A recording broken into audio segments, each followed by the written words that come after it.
Hey everyone! What if I told you that there's this one tiny little word that's basically the key to explaining, well, pretty much anything? Well, today we're gonna master it. Seriously, just think about it for a sec. When you're trying to explain something or maybe get someone to understand your point of view, what's that one word you always seem to fall back on over and over again? You guessed it, it's because. It sounds so simple, right? But this one little word, it's the key to making things clear, building strong arguments, and really just telling a complete story. So let's dive in and see what makes it so powerful.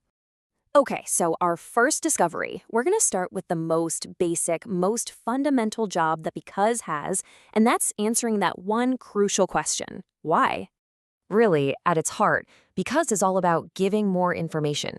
It's the word you use to explain the reason for something, the cause behind an event that already happened. It's like the engine that makes any good explanation run. Let's take a look at a super simple, everyday kind of question. Imagine someone asks you this. They noticed you left, right? So they have the affect, you're gone, but they don't know the why. They're missing the cause. And boom, here's the answer. I left early because I was tired. See that? It's so simple, but so satisfying. That little word, because, just hands over the missing piece of the puzzle. It connects the action, leaving early, directly to the reason, being tired. But wait, there's more. Because it doesn't just answer questions, it has a second superpower, and it's a big one. It acts like a bridge, It connects two totally separate ideas and turns them into one solid thought.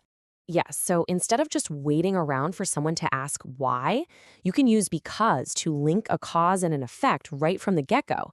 And what you get is a much stronger, much clearer statement. Let me show you what I mean. Okay, so let's start with a simple statement, the effect. She didn't go to the beach. Now, on its own, that sentence is fine, but it kind of leaves you hanging, doesn't it? You're immediately thinking, okay, why? All right, now here's the cause. It was raining.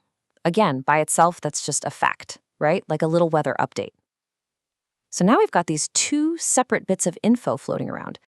Okay, but now watch the magic happen when we use because to build that bridge. She didn't go to the beach because it was raining. Bam! Just like that, those two separate thoughts are now one complete story. We have a crystal clear cause and effect. Let's run through that one more time just to see how clean it is. Step 1, you've got the effect. He didn't buy a ticket. Okay. Step 2, you've got the cause. He left his credit card at home. And then step 3, the magic connection. He didn't buy a ticket because he left his credit card at home. See? The logic is just perfect. All right, you've seen how this works. You get the idea. So you know what's next, right? It's time to put what you've learned to the test. I've got a couple of quick challenges for you. Okay, first up, we've got a little matching game. On the next slide, you're going to see a list of effects on one side and a jumbled up list of causes on the other. All you got to do is connect the right effect to the right cause. Simple. Okay, here we go. On the left, 3 effects. On the right, 3 causes. All mixed up. This is a great time to hit pause, take a second, and see if you can figure out which goes with which. All right, how'd you do? Pretty straightforward, right? What's so cool about this is how our brains just automatically make these connections. Of course, I was hungry because I didn't have breakfast. It just makes sense. Danny got a tan because he went to the beach. Yep. And Rosa is relaxed because she stayed home all weekend. The logic is just, it's a perfect fit. Awesome job on that one. So for our last little challenge, we're going to kick it up a notch. This time, you're not just matching. You're going to be the one who actually builds the bridge.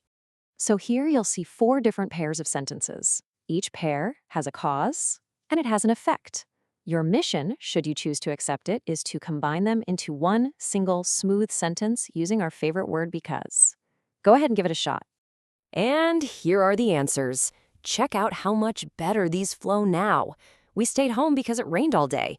It's just so much cleaner, isn't it? More direct than having 2 separate sentences. You literally just turned a bunch of simple facts into actual stories. Nicely done. So, after all that, what's the big takeaway here?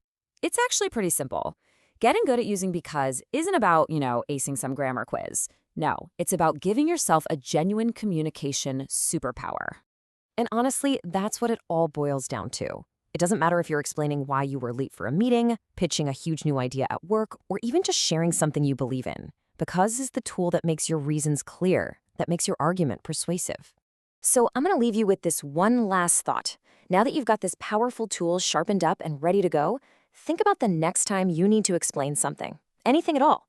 How are you going to use because to make your point, to tell your story, and most importantly, to really be understood? Thanks so much for joining me.